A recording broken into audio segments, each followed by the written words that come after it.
Welcome to my YouTube channel zero to pi classes. बच्चों, आज हम लोग हाई स्कूल के सामाजिक विज्ञान में हम लोग राजनीतिक विज्ञान के बारे में अध्ययन करेंगे, यानी नागरिक शास्त्र में आपका पहला लेसन रहेगा बच्चों, अध्याय 1 क्लास 10 है बच्चों। यहाँ पर देख सकते हैं सत्ता की साझेदारी, यहाँ पर पावर शेयरिंग के बारे में अध्ययन करेंगे, जो वेरी वेरी मोस्ट इम्पोर्टेंट रहेगा बच्चों। यहाँ पर हम लोग कंसेप्ट बाय कंसेप्ट अध्ययन करेंगे बच्चों। इसके बाद इसके प्रश्नावली का सॉल्यूशन निकालेंगे, जो बहुविकल्पी रहेगा, लघुत्तरी, दीर्घोत्तरी क्वेश्चन रहेंगे बच्चों। ठीक है, तो चलिए शुरुआत करते हैं बच्चों। यहाँ से देख सकते हैं, यहाँ पर आप देख सकते करा है इस तरह से, आप देख सकते बच्चों, इस तरह से है। इसमें आप अध्ययन करेंगे बेल्जियम के बारे में, बेल्जियम में सामाजिक विविधता के बारे में, श्रीलंका में बहुसंख्यावाद के बारे में, सत्ता की साझेदारी की आवश्यकता क्या है, सत्ता की साझेदारी के रूप में क्या क्या है स्थिति, इसके बारे में अध्ययन करेंगे बच्चों। ठीक है बच्चों, तो चलिए शुरुआत करते हैं बच्चों। देख सकते हैं यहाँ पर देख सकते हैं कराए लोकतंत्र की उचित कार्य प्रणाली के लिए राज्य के 3 अंगों विधायिका, कार्यपालिका और न्यायपालिका के मध्य सत्ता की साझेदारी आवश्यक है। सत्ता की साझेदारी का विचार अविभाजित राजनीतिक शक्ति के विरोध के समय उभरा था। लोकतंत्र किस प्रकार सत्ता की साझेदारी की मांग करता है, यह समझने के लिए यहाँ बेल्जियम और श्रीलंका में सत्ता की साझेदारी को समझाया गया है। ठीक है, सबसे पहले यहाँ पर देख सकते बच्चों बेल्जियम का, यहाँ पर ठीक बच्चों कह रहा है यहाँ पर बेल्जियम के बारे में, कह रहा कि बेल्जियम पश्चिम यूरोप का एक छोटा सा देश है। यह क्षेत्रफल और जनसंख्या के आधार पर हरियाणा राज्य से भी छोटा है। इसकी सीमाएं फ्रांस, नीदरलैंड, जर्मनी और लक्समबर्ग से लगती है। बेल्जियम की जातीय बनावट बहुत जटिल है। देश की आबादी के कुल 50% लोग फ्लेमिश क्षेत्र में रहते हैं और डच भाषा बोलते हैं, तथा 40% लोग वेलोनिया क्षेत्र में रहते हैं और फ्रेंच भाषा बोलते हैं। ठीक है, इस देश के मात्र 1% लोग जर्मन भाषा बोलते हैं। बेल्जियम देश की राजधानी ब्रुसेल्स है, जहां 80% लोग फ्रेंच बोलते हैं, जबकि 20% लोग डच भाषा बोलते हैं। यहां अल्पसंख्यक फ्रेंच भाषी लोग डच भाषी लोगों की तुलना में अधिक समृद्ध और शक्तिशाली थे, इसलिए इन दोनों समुदायों के मध्य तनाव की स्थिति उत्पन्न होने लगी थी। ठीक है, अब डच और फ्रेंच समुदाय के मध्य तनाव क्या था बच्चों, इसके बारे में यहाँ पर अध्ययन करेंगे बच्चों। देख सकते हैं यहाँ पर, ठीक है बच्चों, यहाँ पर देख सकते हैं कह रहा कि सन 1950 और 1960 के दशक में सामाजिक असमानता के कारण फ्रेंच और डच भाषा बोलने वाले समूहों के मध्य तनाव बढ़ने लगा। यह तनाव एक विशेष समस्या थी जो ब्रुसेल्स में अत्यधिक तीव्र थी। डच बोलने वाले समूहों की संख्या अधिक थी, परंतु ये धन के मामले में कमजोर व अल्पमत थे। ठीक है, आगे बढ़कर देख सकते हैं बच्चों, कह रहे कि बेल्जियम में सामाजिक विविधता, ठीक है, बेल्जियम में सामाजिक विविधता है। कह रहे कि बेल्जियम के नेताओं ने क्षेत्रीय अंतरों और सांस्कृतिक विविधता को स्वीकार कर अपना अलग मार्ग अपनाने का निर्णय लिया। वर्ष 1970 और 93 के बीच बेल्जियम के संविधान में 4 संशोधन हुए। इन संशोधनों का वर्णन इस प्रकार से है। बेल्जियम के संविधान में इस बात का स्पष्ट प्रावधान है कि यहाँ पर केंद्र सरकार में डच और फ्रेंच भाषी मंत्रियों की संख्या समान रहेगी, परंतु कानून तभी बन सकेगा जब दोनों भाषाई समूह के सांसदों का बहुमत उनके पक्ष में हो। इस प्रकार कोई भी एक समुदाय एक तरफा निर्णय नहीं ले सकता है। दूसरा है, राज्य सरकारें केंद्र सरकार के अधीन नहीं है। केंद्र सरकार की अनेक शक्तियां देश के 2 क्षेत्रों की क्षेत्रीय सरकारों अर्थात राज्य सरकार को दे दी गई है बच्चों। ठीक बच्चों, इस तरह से आपका देखा यहाँ पर। आगे देखेंगे, ब्रुसेल्स में अलग सरकार है और इसमें दोनों समुदाय फ्रेंच भाषी लोगों और डच भाषी लोगों ने समान प्रतिनिधित्व स्वीकार किया था।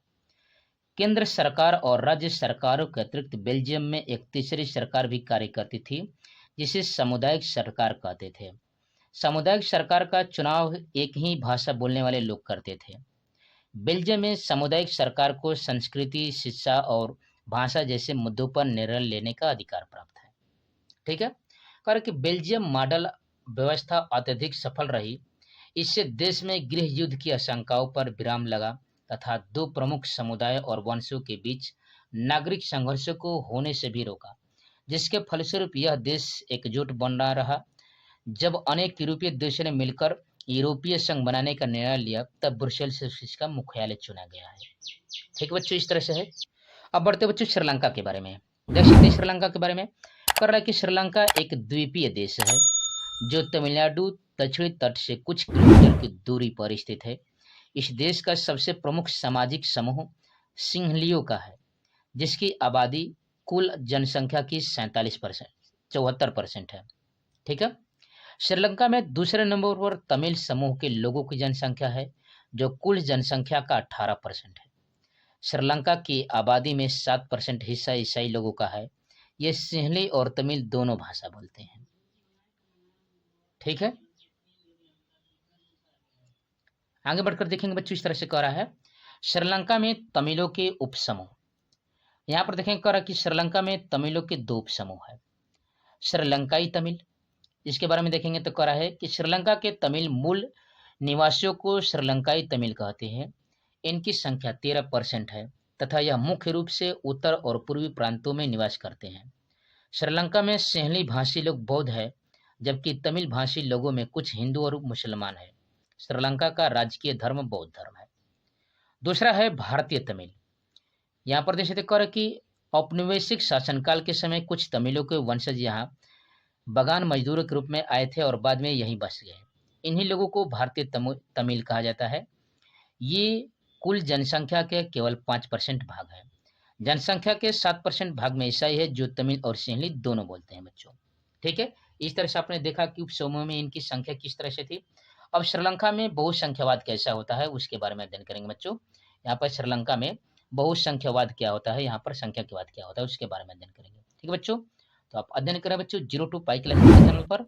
यहाँ पर 9/11 के सभी विषयों की तरह फुल डिटेल के साथ कंसेप्ट बाय कंसेप्ट कराया जा रहा है बच्चों। इसलिए आप 0 to पाई क्लास के प्रोजेक्ट से जुड़िए बच्चों। वीडियो को लाइक से सब्सक्राइब जरूर कीजिए। इससे पहले कि वीडियोज के प्लेलिस्ट मिल जाएंगे बच्चों, वहाँ से जाकर आप बोर्ड परीक्षाओं की बेहतरीन तरीके से 9, 10, 11, 12 के सभी विषयों की तैयारी का अध्ययन कर सकते हैं बच्चों। और जो भी क्यूरी हो बच्चों आप कमेंट बॉक्स में कमेंट कर सकते हैं। ठीक है, तो यहाँ पर कह रहा है कि बहुसंख्यकवाद से तात्पर्य है यदि कोई समुदाय बहुसंख्यक है तो वह अपने तरीके से देश पर शासन कर सकता है और इसके लिए वह अल्पसंख्यक समुदाय की आवश्यकताओं या इच्छाओं की अवहेलना भी कर सकता है। दूसरा कह रहा है कि वर्ष 1948 में श्रीलंका राष्ट्र यहाँ पर स्वतंत्र राष्ट्र बना, तब सिंहली समुदाय के नेताओं ने श्रीलंका में सरकार पर अपने बहुमत अथवा अधिक सदस्यता के कारण से वर्चस्व स्थापित करना चाहा। ठीक है बच्चों, ठीक है। वर्ष 1956 में कानून पारित किया गया। इसके अंतर्गत तमिल भाषा की उपेक्षा कर श्रीलंका ने सिंहली भाषा को राजभाषा घोषित किया। विश्वविद्यालय में नियुक्ति एवं सरकारी नौकरी में सिंहलियों को ही प्राथमिकता देने की नीति भी चलाई गई। नए संविधान में यह घोषणा की गई कि सरकार केवल बौद्ध धर्म को ही संरक्षण और बढ़ावा देगी। ठीक है, अगला यहाँ पर कह रहा है कि सरकारी यहाँ पर फैसलों ने श्रीलंकाई तमिलों की नाराजगी और शासन को लेकर उसमें अलगाव की भावना को बढ़ाया। उन्हें लगा कि बौद्ध धर्मावलंबी सिंहलियों के नेतृत्व करने वाली सारी राजनीतिक पार्टियां उनकी भाषा और संस्कृति को लेकर असंवेदनशील है, जिसके फलस्वरूप तमिल और सिंहली समुदाय के संबंध तनावपूर्ण होते चले गए। ठीक है, आगे देख सकते हैं बच्चों, कह रहा है तमिल को आधिकारिक भाषा बनाने के लिए संघर्ष। ठीक है, उनमें यह कैसे संघर्ष चला, कह रहा है यहाँ पर श्रीलंकाई तमिलों ने अपनी राजनीतिक पार्टियां बनाई और तमिल को राजभाषा घोषित किया। उन्होंने क्षेत्रीय स्वायत्तता प्राप्त करने तथा शिक्षा और यहाँ पर रोजगारों में समान अवसरों की मांग की, परंतु इनकी मांगों को अनदेखा कर दिया गया। वर्ष 1980 में लिट्टे लिबरेशन टाइगर ऑफ तमिल इलेमन लिट्टे नामक संगठन बनाकर तमिलों द्वारा उत्तर पूर्वी श्रीलंका में स्वतंत्र तमिल ईलम सरकार बनाने की मांग की गई, जिसके परिणाम स्वरूप दोनों समुदाय में पारस्परिक अविश्वास ने संघर्ष का रूप ले लिया।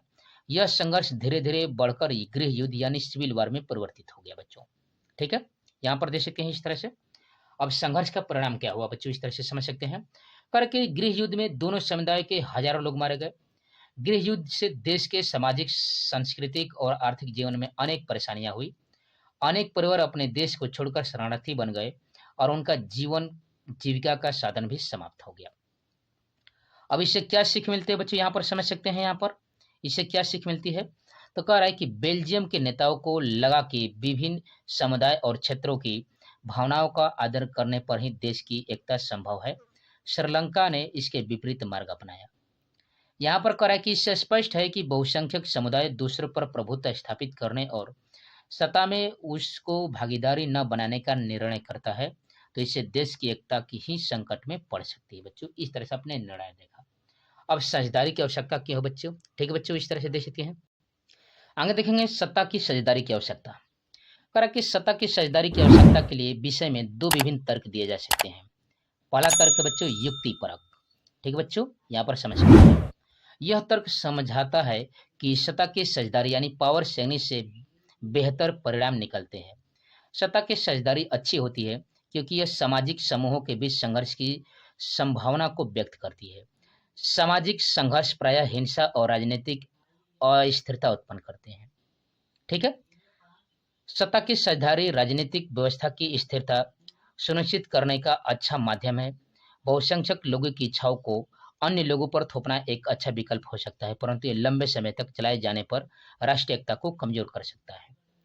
दूसरा कारण कि अल्पसंख्यकों का निम्न समुदाय पर उत्पीड़न उनके लिए न केवल दमनकारी है, बल्कि यह कभी कभी स्वयं बहुसंख्यक वर्ग के नाश का भी कारण बन जाता है बच्चों। यह आपने देखा पहला युक्ति परक यह तर्क है। दूसरा तर्क है बच्चों नैतिकतापूर्ण। नैतिकतापूर्ण में क्या समझेंगे बच्चों? यहाँ पर देख सकते हैं करा कि यह इस बात पर बल देता है कि सत्ता की साझेदारी का कार्य मूल्यवान होता है और सत्ता की साझेदारी लोकतंत्र की आत्मा होती है। दूसरा करा कि लोगों को आपस में किसी अन्य से यह सलाह लेने का अधिकार है कि उन्हें किस प्रकार नियंत्रित किया जाए। एक वैध सरकार वह है जहां भागीदारी के माध्यम से नागरिक शासन व्यवस्था से जुड़े रहते हैं। ठीक है बच्चों, इस तरह से आपने देखा। आगे बढ़ेंगे हम लोग सत्ता की साझेदारी का रूप क्या क्या है बच्चों, इस तरह से समझेंगे। ठीक है, यहाँ पर देखेंगे बच्चों करा कि लोकतंत्र में लोग संपूर्ण राजनीतिक शक्ति के स्रोत होते हैं। लोग स्वयं शासक के संस्थानों के माध्यम से स्वयं शासन करते हैं तथा प्रत्येक वर्ग, जिसमें निम्न समुदाय भी शामिल होता है, सार्वजनिक नीतियों को तय करने में शामिल होता है। अंततः यहाँ पर कह सकते हैं कि लोकतंत्र में राजनीतिक सत्ता को अधिक से अधिक नागरिकों के बीच विभाजित किया जाना चाहिए। आधुनिक लोकतंत्र में सत्ता की साझेदारी व्यवस्था अनेक रूप ले सकती है, जैसे सत्ता का क्षैतिज विवरण कैसा होगा बच्चों? तो कह रहा कि सत्ता सरकार के विभिन्न अंगों के बीच बांटी जाती है, जैसे विधायिका, कार्यपालिका, न्यायपालिका। यह व्यवस्था सत्ता का क्षैतिज विवरण यहाँ पर कहलाता है क्योंकि यह सरकार के समान स्तर के अंगों को विभिन्न शक्तियों का उपयोग करने की अनुमति देती है। कह रहा है कि यह विवरण सत्ता का ऐसा पृथक्करण सुनिश्चित करता है कि कोई भी अंग सत्ता का असीमित उपयोग नहीं कर सकता। प्रत्येक अंग अन्य अंग पर नियंत्रित रखता है, जिसके विभिन्न संस्थानों के बीच सत्ता का संतुलन बना रहता है। यह व्यवस्था नियंत्रण और संतुलित व्यवस्था कहलाती है बच्चों। उदाहरण के लिए समझ सकते हैं, न्यायाधीशों की नियुक्ति कार्यपालिका द्वारा की जाती है, परंतु कार्यपालिका के कार्य तथा विधायिका द्वारा बनाए गए कानूनों पर नियंत्रण न्यायाधीश ही रखते हैं बच्चों। आप समझ सकते हैं इस तरह से। यह आपका साझेदारी था। आगे बढ़ेंगे, संघीय सरकार और सत्ता का ऊर्ध्वाधर विभाजन। कर कि सरकार के बीच सत्ता का बंटवारा विभिन्न स्तरों पर किया जा सकता है, जैसे संपूर्ण देश के लिए एक सामान्य सरकार और क्षेत्रीय या प्रांतीय स्तर पर विभिन्न सरकारें होती है। संपूर्ण देश के लिए ऐसी सामान्य सरकार प्रायः संघीय सरकार कहलाती है, फेडरल गवर्नमेंट कहलाती है। भारत में हम इसे केंद्रीय सरकार कहते हैं। प्रांतीय क्षेत्रीय स्तर की सरकार विभिन्न देशों में भिन्न भिन्न नामों से पुकारी जाती है। ऐसे बहुत से देश हैं जहां प्रांतीय या राज्य सरकारें नहीं होती। ये देश जहां हमारे देश की तरह सरकार के विभिन्न स्तर हैं, वहां सरकार के विभिन्न स्तरों की शक्तियों का निर्धारण स्पष्ट रूप से संविधान करता है। इसे सत्ता का शक्ति या ऊर्ध्वाधर विभाजन कहते हैं। ठीक है, यह बेल्जियम में पाया जाता है कि श्रीलंका में नहीं। ठीक है, इसे शक्ति का संघीय विभाजन भी कहा जाता है। ऐसे ही सिद्धांत सरकार में निम्नतर स्तर में भी प्रचलित किया जा सकता है, जैसे नगर पालिका, पंचायत इत्यादि। आज समझ सकते हैं बच्चों इस तरह से। आगे बढ़कर देखेंगे यहाँ पर कहा है कि सामुदायिक सरकार क्या होती है बच्चों। यहाँ पर समझेंगे सामुदायिक सरकार क्या होती है। कह कि सत्ता को विभिन्न सामाजिक समूहों के में बीच बांटा जा सकता है, जैसे धार्मिक और भाषाई समूह। बेल्जियम में सामुदायिक सरकार इस व्यवस्था का एक अच्छा उदाहरण है।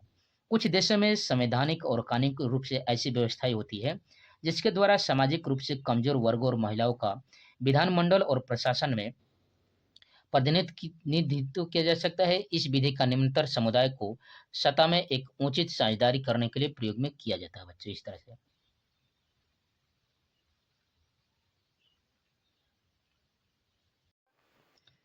यहाँ से देख सकते बच्चों, यहाँ पर कर है गठबंधन सरकार।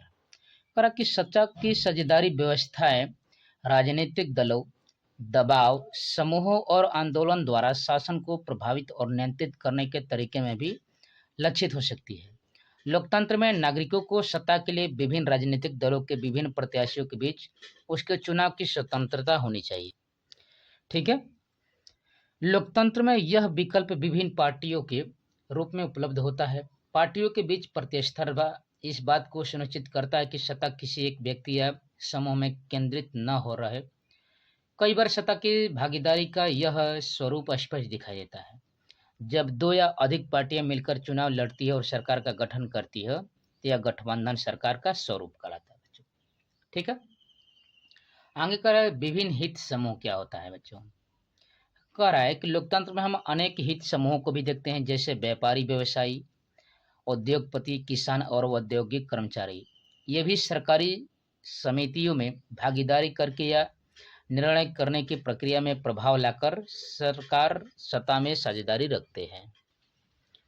ठीक बच्चों, तो इस तरह से आपने अध्ययन किया यहाँ पर सत्ता की साझेदारी का। अब यहाँ पर हम लोग अध्ययन करेंगे बच्चों यहाँ पर वेरी मोस्ट इंपॉर्टेंट बहुविकल्पी क्वेश्चन को, लघुत्तरी दीर्घोत्तरी प्रश्नों के बारे में।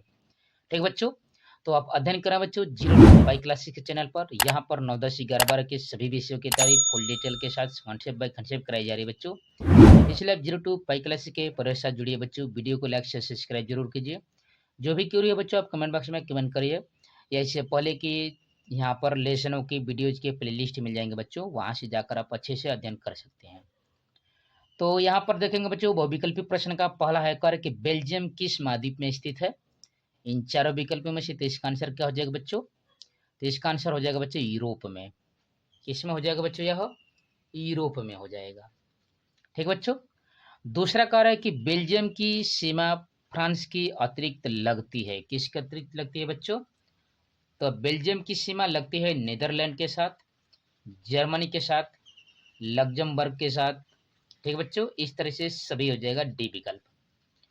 तीसरा कार्य है कि बेल्जियम में वर्ष 1970 और 93 के मध्य संविधान में कितनी बार संशोधन किए गए थे बच्चों, तो यहाँ पर 4 विकल्प दिए हैं। इन चारों विकल्प में से आपका आंसर हो जाएगा, देख सकते हैं यहाँ पर इसका आंसर हो जाएगा बच्चों 4 बार। ठीक है। चौथा क्वेश्चन कर रहा है कि बेल्जियम में सरकार के किस समुदाय का प्रतिनिधित्व समान रूप में है बच्चों, यह हो जाएगा डच और फ्रेंच दोनों का है, यानी इसका विकल्प हो जाएगा सी, ए और बी दोनों। ठीक बच्चों, इस तरह से। पांचवा कह रहा है कि बेल्जियम में सरकार के निम्नलिखित में से कौन से स्वरूप पाए जाते हैं बच्चों, तो इसका आंसर हो जाएगा बच्चों यहाँ पर दे सकते हैं केंद्रीय सरकारें भी पाई जाती है बच्चों। आंसर हो जाएगा राज्य सरकारें भी पाई जाती है, सामुदायिक सरकार भी पाई जाती है, यानी तीनों की तीनों पाई जाती है। यह इसका आंसर हो जाएगा ये सभी। छठे क्वेश्चन को बढ़ेंगे बच्चों, देख सकते हैं कह कि श्रीलंका एक द्वीपीय देश है जहाँ के सामाजिक समूह में प्रमुखता है। किनका प्रमुखता है बच्चों, यहाँ पर 4 विकल्प है। इन 4 विकल्पों में सबका आंसर क्या हो जाएगा बच्चों, तो इसका आंसर हो जाएगा सिंहलियों की। ठीक बच्चों, इसमें प्रमुखता है इनकी। सातवां क्या कह रहा है, श्रीलंका कब स्वतंत्र राष्ट्र बना था बच्चों, इन 4 विकल्पों में से जो वेरी मोस्ट इंपोर्टेंट है बच्चों देख सकते हैं, तो इसका आंसर हो जाएगा वर्ष 1948 ईस्वी में।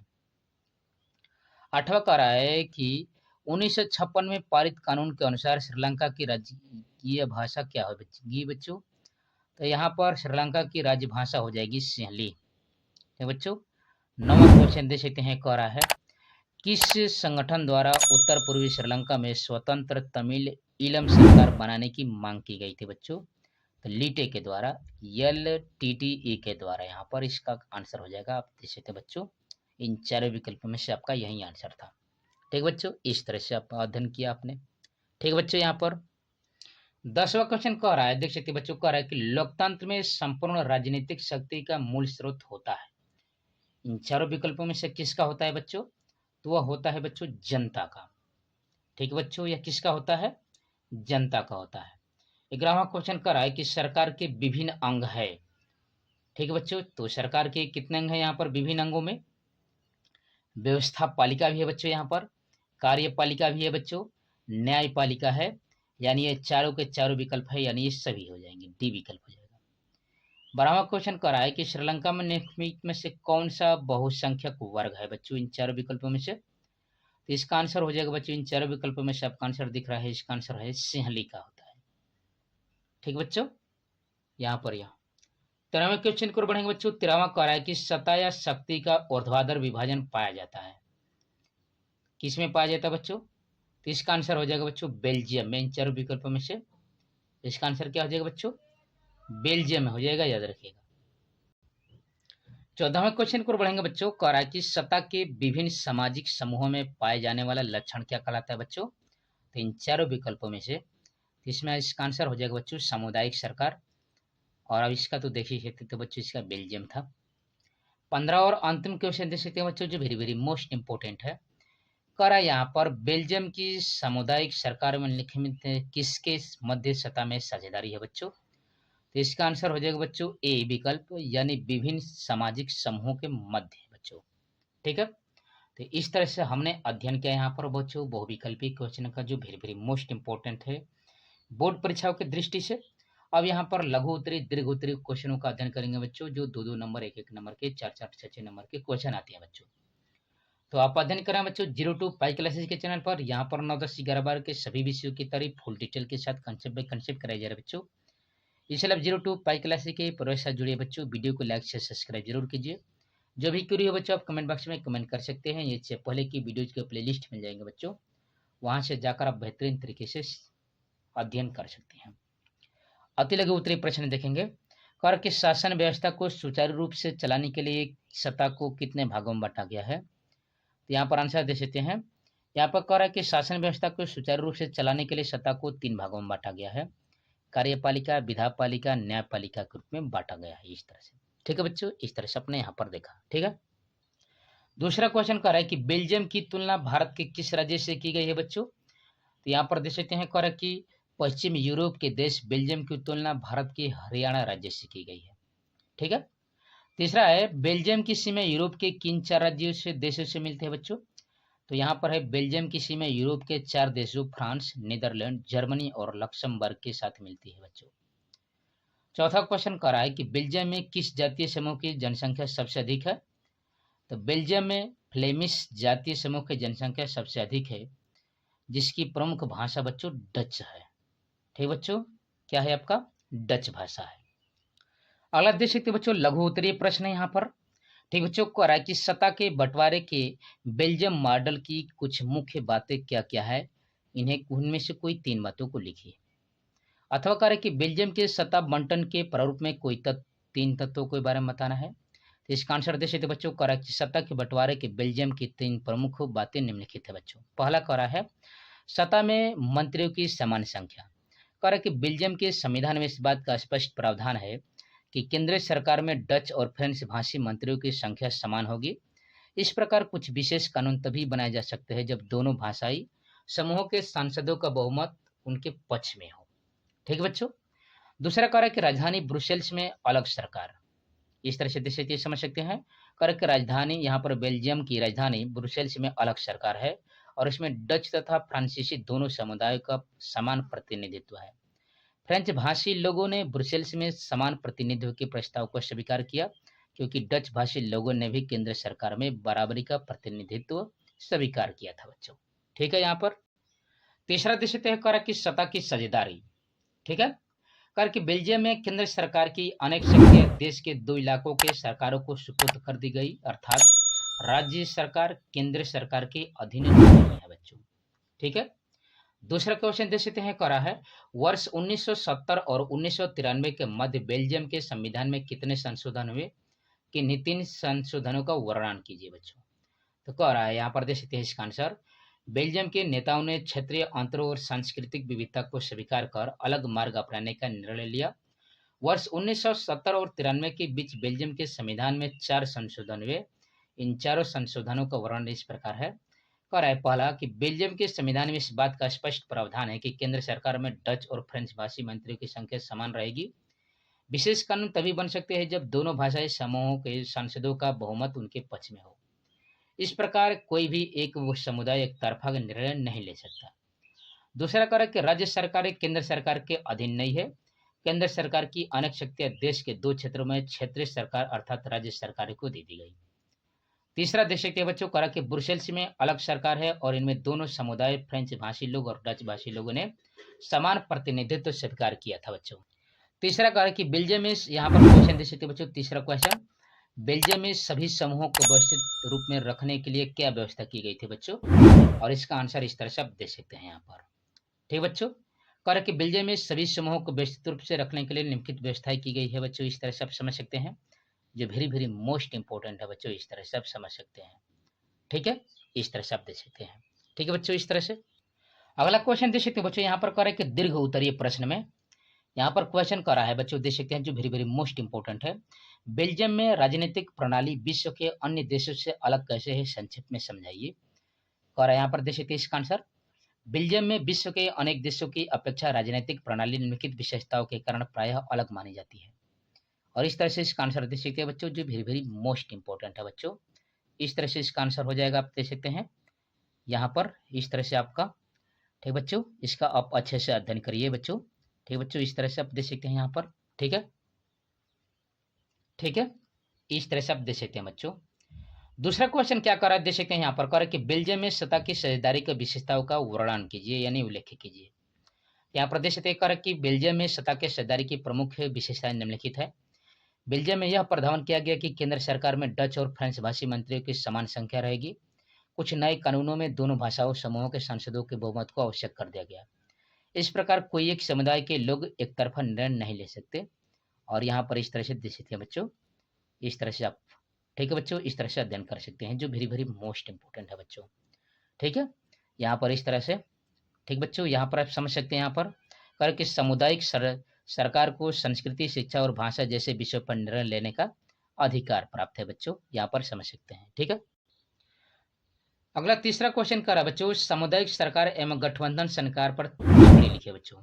तो सामुदायिक सरकार किसे कहते हैं, करा कि सत्ता को विभिन्न सामाजिक समूहों के बीच में बांटा जा सकता है, जैसे धार्मिक और भाषाई समूह। बेल्जियम में सामुदायिक सरकार इस व्यवस्था की एक अच्छा उदाहरण है। कुछ देशों में संवैधानिक और कानूनी रूप से ऐसी व्यवस्थाएं होती है जिनके द्वारा सामाजिक रूप से कमजोर वर्गों और महिलाओं का विधानमंडल और प्रशासन में प्रतिनिधित्व किया जाता है।